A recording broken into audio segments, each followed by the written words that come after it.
guys, what is up? Welcome back to Simplified by Jinal Shah. As you can see, the remedy that we're going to cover today is called Borax. The full form is Borax Veneta. So, this is one of the requested remedies that I had received, and I have done some liberty of drawing a picture here. What we already know about borax, or what you should definitely know about borax, is that this part, that is the hair part.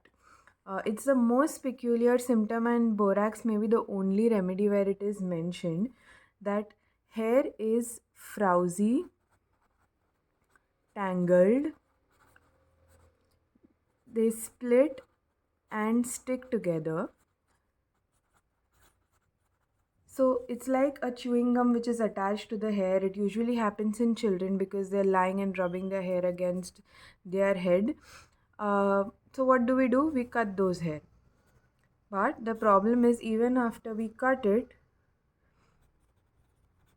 they grow again. Same.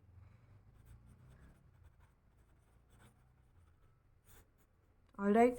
So this is one of the hair symptom that is the most peculiar about borax. And if you don't know this, then you don't know anything about the remedy.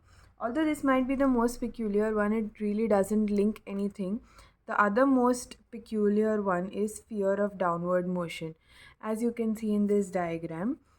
So I will try to write this here.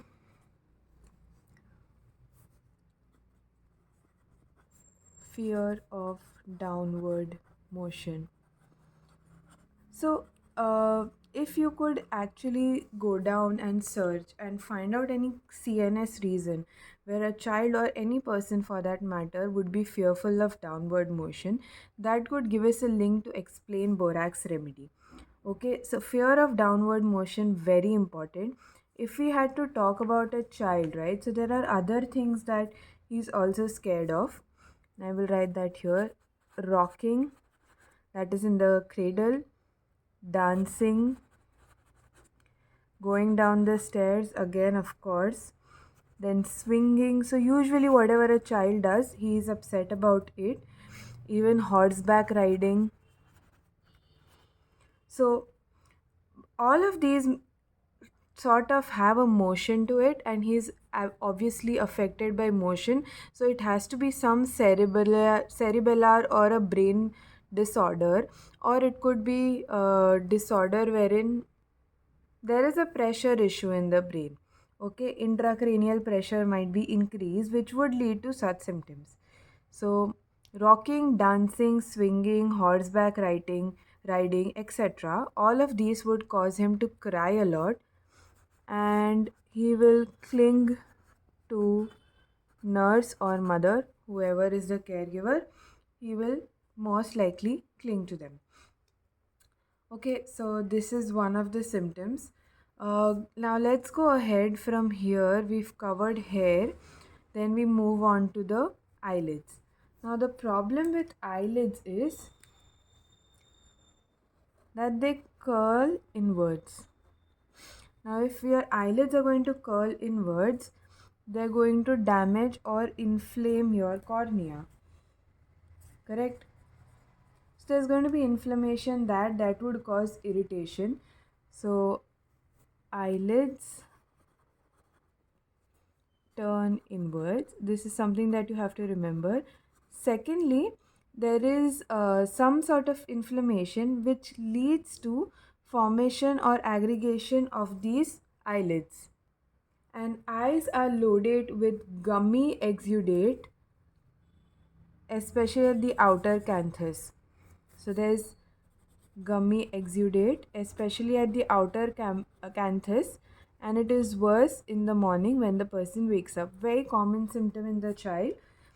Something that is uncommon would be this, that is inward turning of eyelids. There is a condition in there's a condition where this happens. Could you name that condition in the comment section? That would be great. Then we move ahead to the nose symptoms. So always try to use colors. I don't know if this red is visible, but I've taken a red pen. So that tells me that the nose is red. in young women. I'm going to draw a few sections here.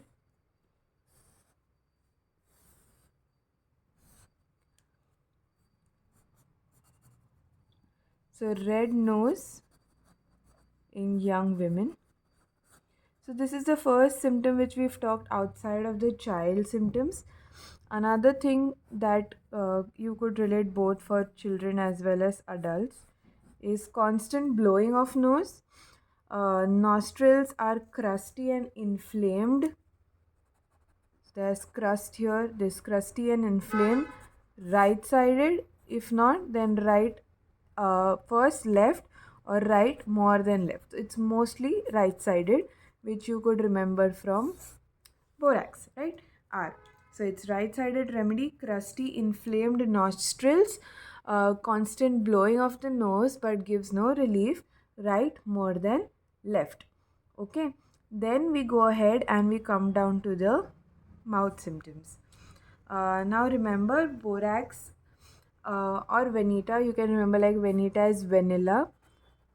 Most of the things or discharges would be white in color. So if I have to come for the third part, which is the mouth, I will draw it simply. Now the interesting symptom here is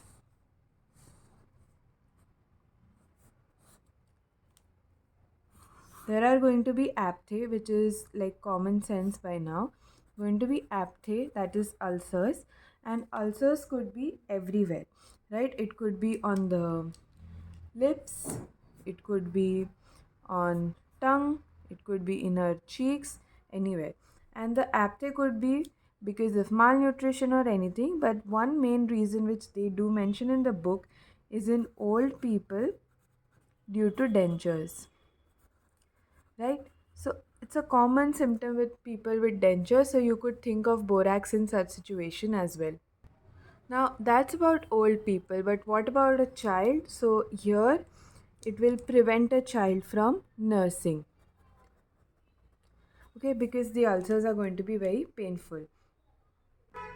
Just a addition, in kids we could also have braces, which is similar to dentures, which will again cause ulcers or apthe. Correct. Now any irritation in mouth will lead to increase salivation, very common symptom. So far we are good. Apthe, multiple apthe, mouth, tongue, cheek easily prevents child from nursing. Hot mouth, the mouth is hot, so that is again an indicator of increased thirst. The child will be more thirsty. And he dislikes salt and he dislikes sour. This is an attempt to draw a lemon. So he dislikes salt and he dislikes sour, but there is increased thirst. So we're done with the hair symptoms. Then we go down to the eye, nose, mouth. If we were to go a lower down, is do we get is urinary symptoms. Now urinary symptoms is that there is going to be frequent urination and the child will again scream every time he urinates. Okay, so there's frequent urination and screaming before passing urine. This is an important part. Okay, counterpart, in females we could have leukorrhea.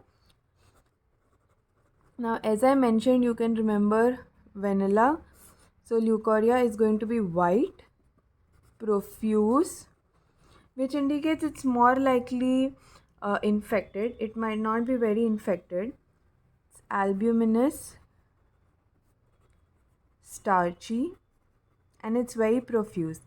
Now the thing or the symptom that they mention is if this is the menstrual cycle and 3 weeks and the second menstrual cycle, it happens for 2 weeks between the menses, so somewhere here where the patient will have excessive leukorrhea, and there's going to be sensation as if warm water is flowing down.